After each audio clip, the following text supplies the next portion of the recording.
J'ai toujours présumé que les archives des bibliothèques remontaient loin dans l'histoire. Manuscrits médiévaux, textes de la Renaissance, chroniques anciennes préservées à travers des siècles de conservation méticuleuse, c'est ce qu'on nous raconte. C'est ce que je croyais. Mais cette certitude s'est effondrée dès la première heure de recherche véritable, car lorsqu'on demande à consulter des documents antérieurs à 1800, lorsqu'on souhaite voir les textes originaux, les manuscrits non restaurés, les sources primaires qui devraient ancrer notre compréhension de l'histoire, on se heurte à un schéma, pas à une rareté, pas à une difficulté, mais à une absence systématique, inexplicable. Les bibliothécaires offrent des explications. Incendie, dégâts des eaux, détérioration naturelle. Et individuellement, chaque explication semble raisonnable, plausible même. Mais quand on cartographie le phénomène, quand on retrace ses pertes à travers les continents, tandis que les bibliothèques privées de certaines familles dynastiques de vieille fortune sont restées mystérieusement intactes, leurs collections d'avant 1800 préservées derrière les portes verrouillées de leur domaine, le récit officiel s'écroule. Il ne s'agit pas d'un seul incendie, mais de dizaines, de centaines. Une vague destructrice en cascade qui a balayé les dépôts du savoir humain avec une telle précision, une telle minutie, que presque rien n'a survécu à la transition vers l'ère moderne. Et plus je creusais, plus je réalisais, ce n'était pas le fruit du hasard, c'était une sélection délibérée. L'incendie de la bibliothèque du Congrès de 1814, l'embrasement des institutions successeurs d'Alexandrie tout au long des années 1700, le grand incendie de la bibliothèque de Copenhague en 1728, l'incendie de Turin en 1667, le tremblement de terre de Lisbonne et les incendies qui ont suivi en 1755, consumant d'innombrables archives, les incendies des bibliothèques de Moscou pendant l'invasion napoléonienne, la destruction systématique des collections monastiques lors des mouvements de dissolution à travers l'Europe, l'un après l'autre, décennie après décennie, chaque événement effaçant des siècles de connaissances accumulées. Mais voici ce qui rend le schéma impossible à ignorer, la chronologie. Ces incendies ne se sont pas produits au hasard à travers l'histoire. Ils se sont regroupés. Concentrés dans une fenêtre temporelle spécifique, grosso modo de 1650 à 1850, une période qui se trouve justement encadrer la transition vers ce qu'on appelle la modernité, ce qu'on nomme les Lumières, ce qu'on qualifie d'ère documentée. Avant cette période, des archives existent, mais uniquement sous forme de copies, de reproductions, de versions publiées après coup, après les incendies, après les pertes. Nous avons ce qui a survécu au filtre, pas ce qui fut écrit à l'origine. Posez-vous la question. Qu'est-ce qui n'a pas survécu? J'ai commencé à documenter les pertes de façon systématique, non comme des incidents isolés, mais comme une chronologie coordonnée. 1666. Le grand incendie de Londres détruit la cathédrale Saint-Paul et sa bibliothèque, l'un des plus grands dépôts anglais de textes pré-réforme. 1671. Incendie violent au monastère de l'Escurial en Espagne, consumant des manuscrits irremplaçables de la période islamique et des textes chrétiens plus anciens. 1728. La bibliothèque de l'université de Copenhague brûle. Des milliers de manuscrits médiévaux perdus, dont les seules copies de nombreux textes historiques nordiques et danois. 1731. L'incendie d'Ashburnham House à Londres détruit une partie significative de la bibliothèque Cotton, des manuscrits remontant à l'Angleterre anglo-saxonne, nombre d'entre eux étant les seules copies survivantes en leur genre. 1755. Le tremblement de terre de Lisbonne et les incendies qui s'ensuivent anéantissent la bibliothèque royale, les archives jésuites et d'innombrables collections privées couvrant des siècles d'exploration et d'érudition portugaise. 1794. La France révolutionnaire vide et détruit systématiquement les bibliothèques aristocratiques et ecclésiastiques à travers le pays. 1812. Moscou brûle pendant la retraite de Napoléon. Les archives du Kremlin, les collections de bibliothèques, les documents historiques disparus. 1814. Washington, D.C. La Bibliothèque du Congrès perd l'intégralité de sa collection de 3000 volumes, les textes fondateurs de la gouvernance américaine et des références historiques. La liste se poursuit. Italie, Allemagne, Pays-Bas, Angleterre à nouveau, Russie encore, Espagne de nouveau, incendie après incendie après incendie.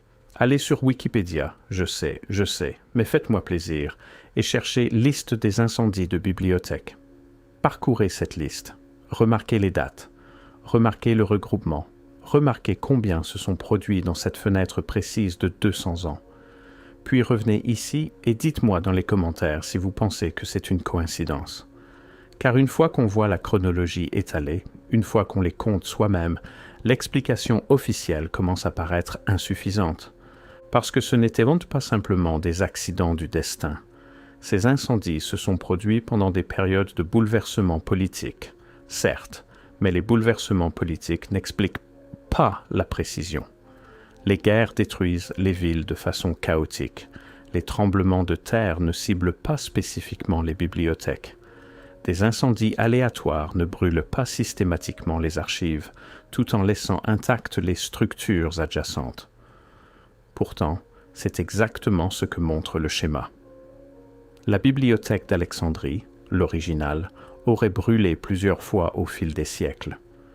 Mais ses institutions successeurs, les bibliothèques qui revendiquaient l'héritage de la tradition alexandrine, ont également brûlé. Les bibliothèques de Constantinople ont brûlé pendant la 4e croisade, puis à nouveau lors de la conquête ottomane. La maison de la sagesse de Bagdad, détruite en 1258. La bibliothèque de l'université de Nalanda en Inde, incendiée par des envahisseurs en 1193. Différents continents, différentes cultures, différents siècles. Même résultat, l'effacement systématique de l'histoire textuelle prémoderne. Et voici la partie la plus étrange, le silence, l'acceptation collective, la façon dont les historiens reconnaissent ces pertes avec des notes de bas de page et des mentions en passant, comme si la destruction du savoir accumulé de l'humanité n'était qu'un fait malheureux mais banal de l'histoire.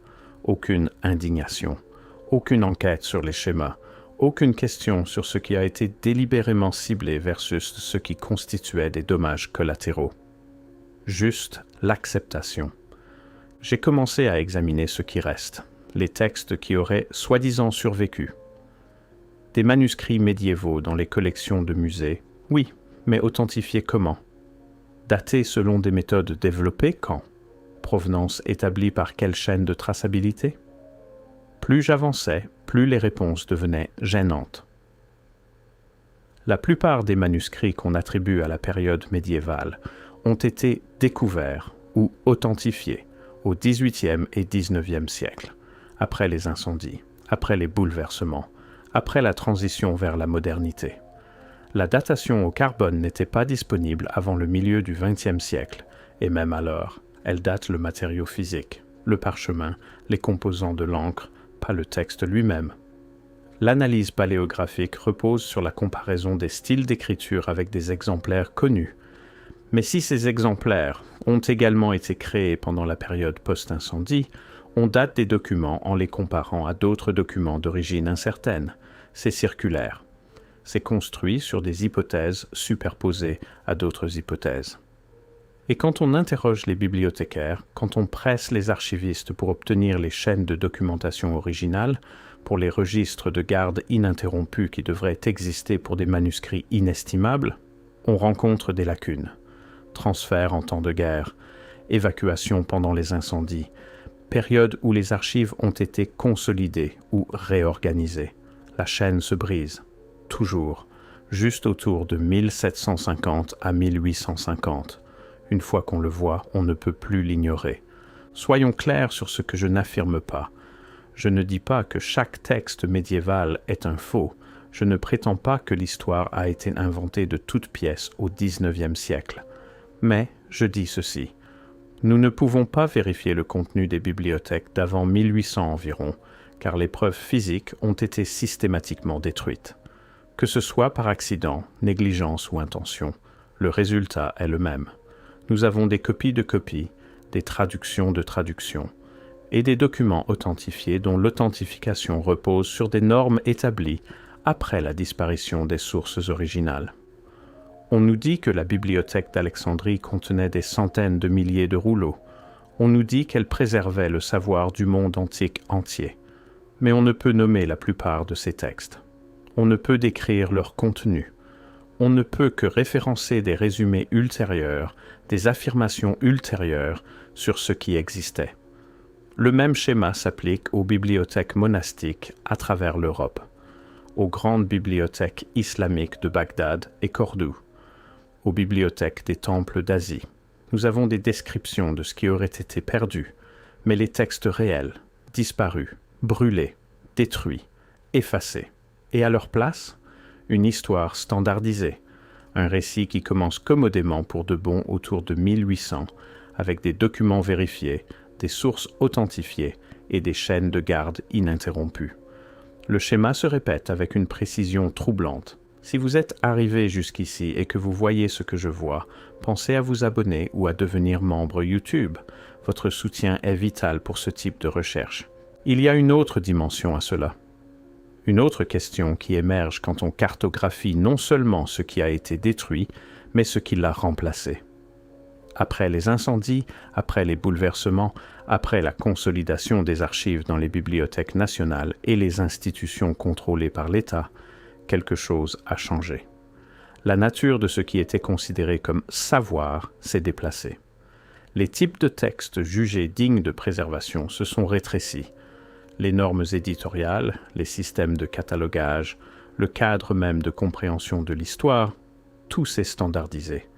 Qui a décidé ce qui serait réimprimé après les incendies? Qui a choisi quels manuscrits survivants seraient authentifiés et lesquels seraient écartés comme des faux? Qui a établi les chronologies que nous utilisons encore aujourd'hui? Pas des érudits indépendants travaillant en isolement, pas des traditions concurrentes préservant différentes versions du passé, mais des institutions centralisées, des bibliothèques d'État, des archives nationales, des universités fonctionnant sous charte royale ou gouvernementale. Cela soulève une question simple mais cruciale. Qu'est-ce qui ne cadrait pas avec le récit? Quels textes décrivaient des technologies contredisant l'histoire du progrès linéaire?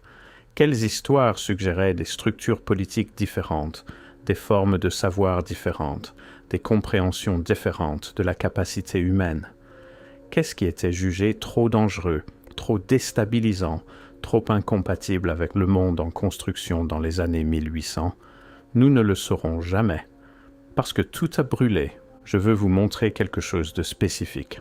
Un schéma dans le schéma. Parmi les bibliothèques détruites, certaines catégories de textes apparaissent avec une fréquence suspecte dans les listes de pertes.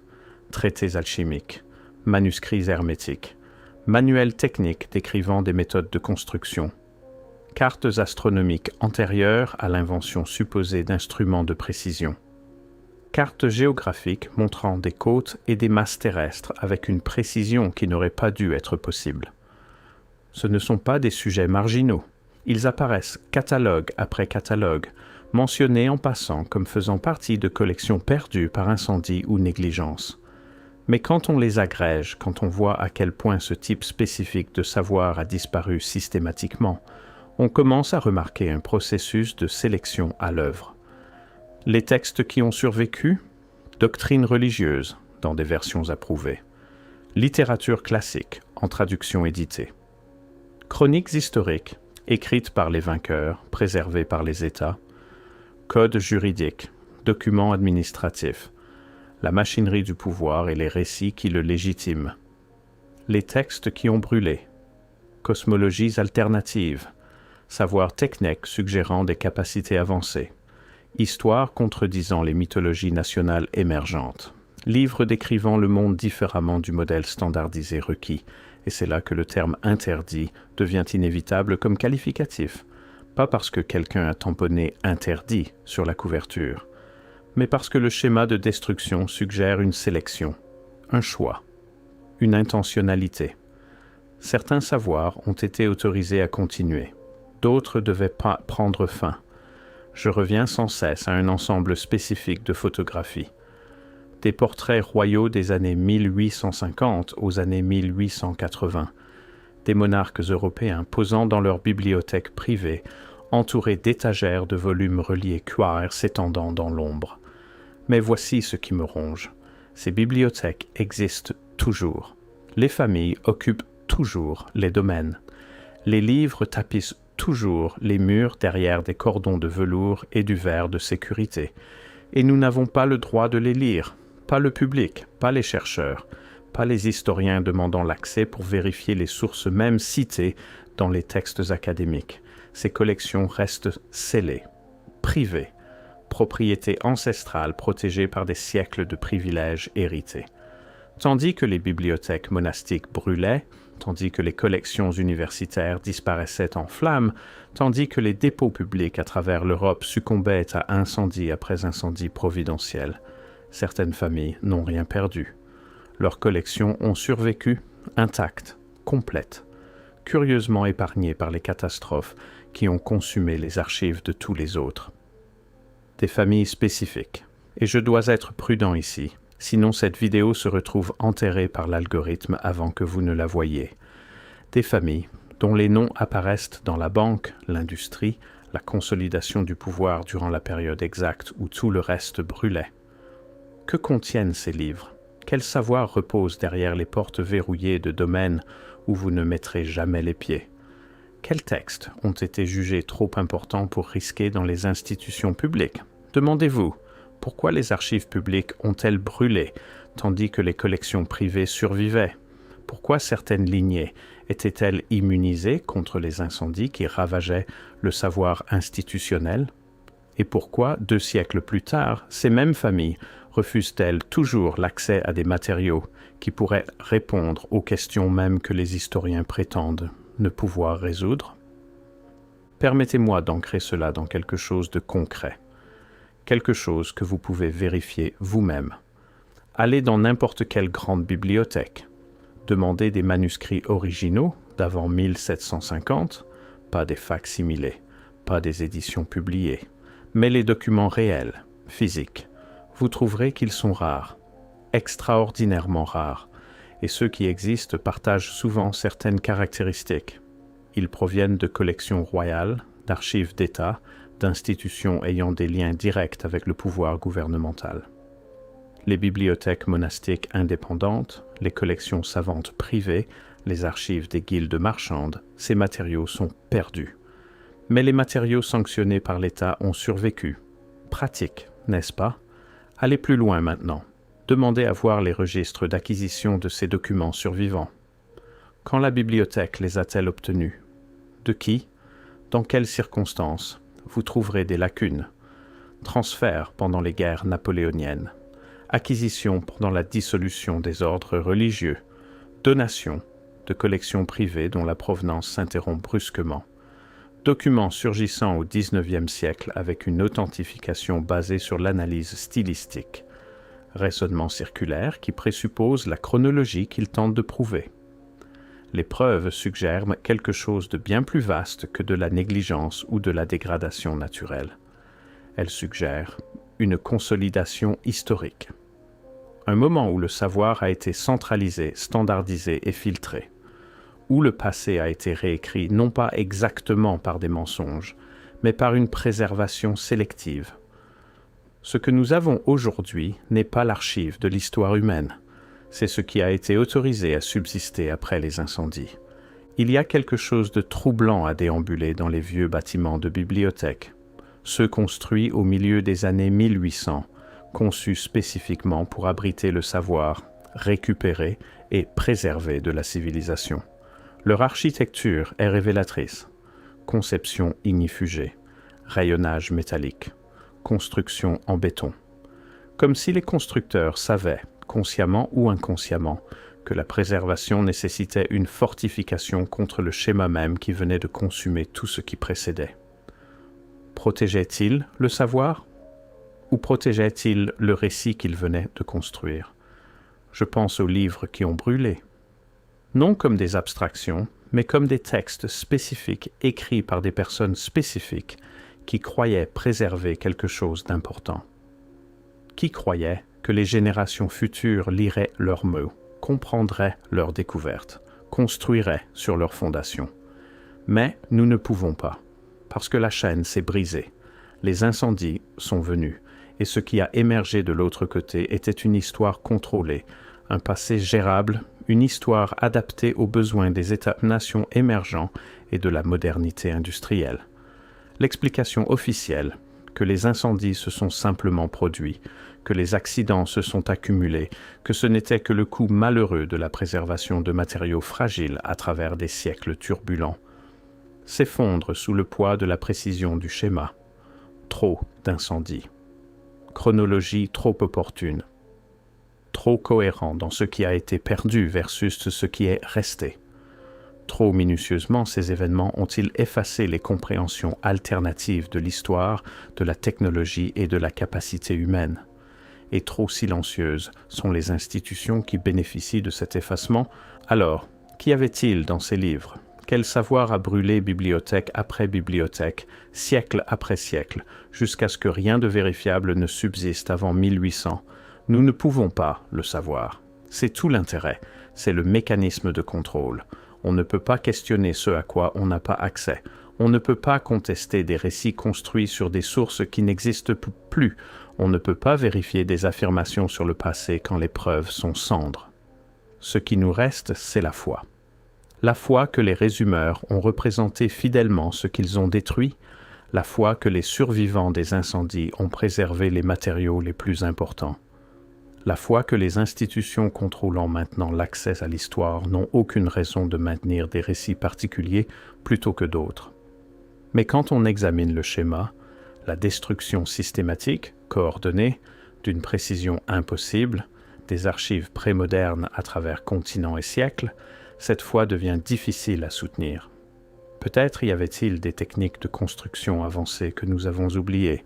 Peut-être y avait-il des systèmes énergétiques alternatifs, des structures sociales, des capacités technologiques qui ne cadrent pas avec l'histoire du progrès linéaire du primitif au moderne. Peut-être le monde d'avant 1800 était-il radicalement différent de ce qu'on nous a enseigné, et peut-être cette différence était-elle incompatible avec l'ordre établi à sa place, ou peut-être était-ce exactement comme on nous le dit. Incendies aléatoires, dégradation naturelle, la simple entropie du temps œuvrant contre la préservation. Mais dans tous les cas, le résultat est le même. Nous existons dans une ère où l'histoire humaine commence véritablement autour de 1800, avec des sources vérifiées, des documents authentifiés et une autorité institutionnelle. Tout ce qui précède n'existe qu'en traduction, en copie, en version filtrée par les institutions mêmes qui ont bénéficié de la consolidation. Demandez-vous, qu'avons-nous perdu ? Qu'est-ce qui ne pouvait être autorisé à survivre ? Quel savoir était trop dangereux pour franchir le seuil vers la modernité ? Et quand vous réalisez que vous ne connaîtrez jamais la réponse, que les incendies ont fait en sorte que vous ne le saurez jamais, le silence devient assourdissant. Parce que si vous vouliez effacer un passé, si vous vouliez réécrire l'histoire à grande échelle, vous n'auriez pas besoin de détruire chaque copie de chaque texte. Il suffirait de détruire assez pour que la vérification devienne impossible. Assez pour que les fragments survivants puissent être réinterprétés, réorganisés et présentés comme faisant autorité par les institutions que vous contrôlez. Il vous faudrait des incendies. Beaucoup. Durant une période critique, ciblant les dépôts qui préservaient le savoir alternatif, et ensuite il faudrait que tout le monde accepte cela comme une coïncidence.